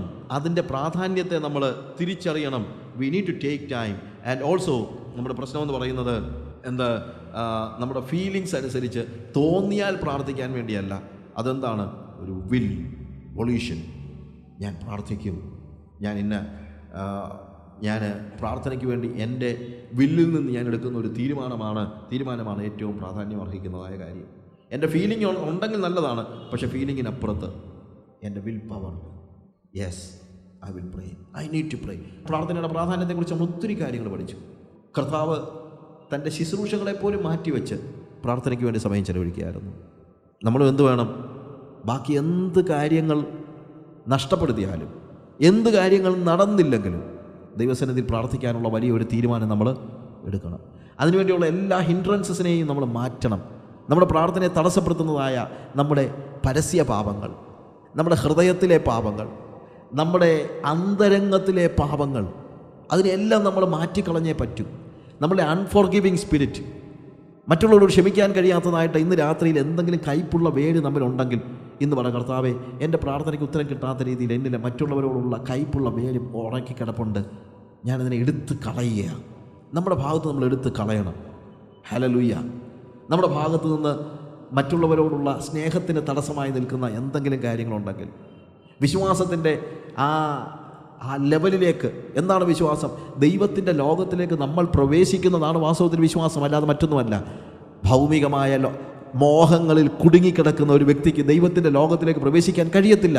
നിങ്ങളുടെ ഭോഗേച്ഛകളിൽ ചെലവിടേണ്ടതിന് വല്ലാതെ യാചിക്കുന്ന ഒരു സ്റ്റേജ്, അങ്ങനെ ഒരു വ്യക്തിക്ക് ഒരിക്കലും വിശ്വാസം ഉണ്ടാകത്തില്ല. കാര്യം അവൻ്റെ മനസ്സ് മുഴുവൻ ലൗകിക കാര്യങ്ങളാണ്, അവൻ്റെ മനസ്സ് മുഴുവൻ ഭൗതിക സുഖങ്ങളാണ്, അവൻ്റെ മനസ്സ് മുഴുവൻ ഷെയർ ചെയ്യാത്ത സന്തോഷങ്ങളാണ്. ഷെയർ ചെയ്യാത്ത സന്തോഷം ദൈവത്തിന് സഹിക്കാൻ കഴിയുന്നതല്ല. നമ്മുടെ പ്രാർത്ഥനകളെ തടസ്സപ്പെടുത്തുന്ന എല്ലാ കാര്യങ്ങളെയും ഇന്ന് രാത്രി നമുക്ക് എടുത്തു കളയണം. നമുക്ക് കർത്താവിനോട് പറയാൻ കഴിയണം, കർത്താവേ, ഞാൻ പ്രാർത്ഥിക്കാൻ തീരുമാനമെടുക്കുന്നു. I decide to pray in my will. എൻ്റെ വൊളീഷൻ്റെ തലത്തിൽ ഞാൻ തീരുമാനമെടുക്കുകയാണ്, അല്ലാതെ എനിക്ക് തോന്നുമ്പോൾ പ്രാർത്ഥിക്കുകയല്ല. I take a decision. I'm not finding time. ഒരു പക്ഷേ എനിക്ക് സമയം കണ്ടെത്താൻ കഴിയത്തില്ലായിരിക്കും, ബട്ട് ഐ ടേക്ക് ടൈം. എൻ്റെ സമയത്തെ അപഹരിക്കുന്ന എല്ലാ കാര്യങ്ങളെയും ഞാൻ മാറ്റി നിർത്തും. ഞാൻ ദൈവസന്നിധിയിൽ സമയം ചെലവഴിക്കും. ഹല്ലേലൂയ. രാത്രി മുഴുവൻ പ്രാർത്ഥിച്ചവനായ കർത്താവ് മിനിസ്ട്രിയുടെ എല്ലാ വിശാലതയിലും പിതാവിനോടുള്ള സംസർഗം വിട്ടുകളയാതെ പ്രാർത്ഥനയ്ക്ക് വേണ്ടി അധികാലത്തെ എഴുന്നേറ്റ് ഇരുട്ടോടെ നിർജ്ജന സ്ഥലത്തേക്ക് പോയവനായ കർത്താവ്. ഹല്ലേലൂയ. ആ കർത്താവാണ് നമ്മുടെ മാതൃക. എല്ലാ കാര്യത്തിനും കർത്താവാണ് നമ്മുടെ മാതൃക. അതേപോലെ തന്നെ പ്രാർത്ഥനയ്ക്കും കർത്താവാണ് നമ്മുടെ മാതൃക. കർത്താവ് പഠിപ്പിച്ച പ്രാർത്ഥനയുണ്ട്. കർത്താവ് പ്രാർത്ഥനയെക്കുറിച്ച് ഒത്തിരി കാര്യങ്ങൾ പഠിപ്പിച്ചിട്ടുണ്ട്. പ്രാർത്ഥനയെക്കുറിച്ച് ഒത്തിരി കാര്യങ്ങൾ നമ്മൾ ഇനിയും പഠിക്കാനുണ്ട്. വളരെ ബേസിക് കാര്യങ്ങൾ മാത്രമാണ് നമ്മളിവിടെ പഠിച്ചത്. പക്ഷേ ഇതുതന്നെ നമ്മളോട് ആഹ്വാനം ചെയ്യുന്നത് നമ്മൾ പ്രാർത്ഥിക്കാൻ വേണ്ടിയാണ്, അല്ലാതെ പ്രാർത്ഥിക്കാതിരിക്കാനല്ല. ഈ അടിസ്ഥാനപരമായ കാര്യങ്ങൾ ഇന്ന് പഠിച്ചപ്പോൾ കർത്താവ് നമ്മളോട് ആവശ്യപ്പെടുന്നൊരു കാര്യമുണ്ട്. Prayer is so important. എന്താണ് പ്രാർത്ഥന? ദൈവത്തിൻ്റെ ലോകത്തിലേക്ക് അവൻ നമ്മളെ ഇൻവൈറ്റ് ചെയ്യുകയാണ്. നിങ്ങൾ എന്നെ വിളിച്ചപേക്ഷിക്കുക. എന്നെ വിളിച്ചപേക്ഷിച്ചാൽ ഞാൻ നിങ്ങൾക്ക് ഉത്തരമരുളും. നിനക്ക് അഗോചരവും നീ ഇന്നുവരെ കണ്ടിട്ടില്ലാത്തതുമായ ആ സ്വർഗീയ ലോകത്തിലേക്ക്, ആത്മാവിൻ്റെ തലത്തിലേക്ക് ഞാൻ നിന്നെ കൈപിടിച്ച് കയറ്റും എന്ന് കർത്താവ് ഇൻവൈറ്റ് ചെയ്യുക. അവൻ്റെ വീട്ടിലേക്ക് നമ്മളെ വിളിക്കുന്നതാണ് പ്രാർത്ഥന. എത്ര പേര് കർത്താവ് പറയും, കർത്താവേ, നിൻ്റെ ലോകത്തിലേക്ക് ഇന്ന് എനിക്കൊന്ന് പ്രവേശിക്കണം. ഹല്ലേലൂയ. എനിക്ക് നിന്നെ ഒന്ന് കാണണം, എനിക്ക് നിൻ്റെ മുഖം കാണണം. ഹല്ലേലൂയ. പ്രാർത്ഥന എന്ന് പറയുന്നത് അവൻ്റെ മുഖം മാത്രം കാണാനുള്ള വലിയൊരു അഭിവാഞ്ചയോടെ ഓടിച്ചെല്ലുന്നതാണ്. മാൻ നീർത്തോടുകളിലേക്ക് ചെല്ലുവാൻ കാക്ഷിക്കുന്നത് പോലെ, ദൈവമേ, എൻ്റെ ആത്മാവ് നിന്നെ, ജീവനുള്ള ദൈവത്തെ കാണുവാൻ തന്നെ ഞാൻ ആഗ്രഹിക്കുന്നു. എൻ്റെ ഹൃദയം നിൻ്റെ പ്രാകാരങ്ങളെ കാണുവാൻ അതിനുവേണ്ടി വാഞ്ചിച്ച് മോഹിച്ചു പോകുന്നു. നിൻ്റെ സന്നിധിയിലേക്ക് പ്രവേശിക്കുവാൻ, നിൻ്റെ മുഖത്തിലേക്ക് പ്രവേശിക്കുവാൻ എനിക്ക് ഭയങ്കരമായിട്ടുള്ള അഭിവാഞ്ചയുണ്ട്. എനിക്കല്ലാതെ കഴിയത്തില്ല. I am even fainted. ഞാൻ മോഹാലസ്യപ്പെട്ടു പോകുന്നു. കർത്താവേ, എനിക്ക് നിൻ്റെ ലോകത്തിലേക്ക് പ്രവേശിക്കണം. കർത്താവേ, എനിക്ക് നിന്നെ സ്നേഹിക്കണം. കർത്താവേ, എനിക്കൊരു ബ്രൈഡ് ഗ്രൂമായിട്ട് നിന്നെ അറിയണം. മണവാളനോടുള്ള സ്നേഹം, നിൻ്റെ സൗന്ദര്യം ഒന്ന് കാണാൻ. ഹല്ലേലൂയ. ഞാൻ ഒരൊറ്റ കാര്യം മാത്രമേ ആഗ്രഹിക്കുന്നുള്ളൂ, യഹോവയുടെ മനോഹരത്വം കാണാൻ. ഹല്ലേലൂയ. ആ 10,000ങ്ങളിൽ അതിശ്രേഷ്ഠനായ മനോഹരത്വമുള്ള ആ പ്രാണപ്രിയൻ്റെ സാന്നിധ്യത്തിലേക്ക് പ്രവേശിക്കുന്നതാണ് യഥാർത്ഥത്തിൽ പ്രാർത്ഥന. കർത്താവേ, ഞങ്ങൾ നിൻ്റെ സാന്നിധ്യത്തിലേക്ക് വരുന്നു.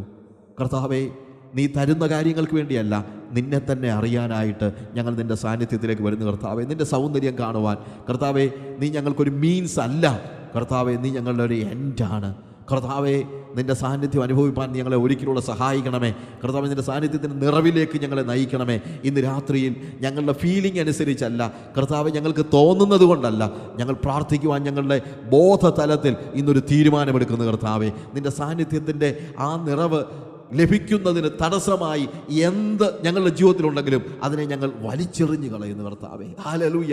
എല്ലാ ഹിൻഡ്രൻസസിനെയും ഞങ്ങൾ മാറ്റുന്നു. ഞങ്ങളുടെ ഹൃദയത്തിലെ എല്ലാ അൺഫോർഗിവിങ് സ്പിരിറ്റിനെയും ഞങ്ങൾ ഇന്ന് പുറത്താക്കുകയാണ്. ഹല്ലേലൂയ. കർത്താവേ, ഞങ്ങളുടെ ഹൃദയത്തിൻ്റെ എല്ലാ കയ്പുള്ള വേരിനെയും ഞങ്ങൾ പുറത്താക്കുകയാണ്. കർത്താവേ, എല്ലാ ഡിസൊബീഡിയൻസിനെയും ഞങ്ങൾ പുറത്താക്കുകയാണ്. നിന്റെ കൽപ്പനകളെ അനുസരിക്കുന്നുവെങ്കിൽ, ഞങ്ങൾ നിന്റെ ഇഷ്ടമനുസരിച്ച് പ്രവർത്തിക്കുന്നുവെങ്കിൽ, ഞങ്ങളുടെ സകല ആഗ്രഹങ്ങളെയും നിവർത്തിച്ചിടാമെന്ന് നീ പറഞ്ഞിട്ടുണ്ടല്ലോ. കർത്താവേ, ഞങ്ങൾ നിന്നെ ഒബേ ചെയ്യുവാനായിട്ട്, അനുസരിക്കാനായിട്ട് ഇത് തീരുമാനമെടുക്കുന്ന കർത്താവേ. ഹല്ലേലൂയ. വിശ്വാസത്തോടെ നിന്റെ ലോകത്തിലേക്ക് പ്രവേശിക്കുവാൻ ഞങ്ങളെ സഹായിക്കണമേ. യേശുവിന്റെ നാമത്തിൽ തന്നെ.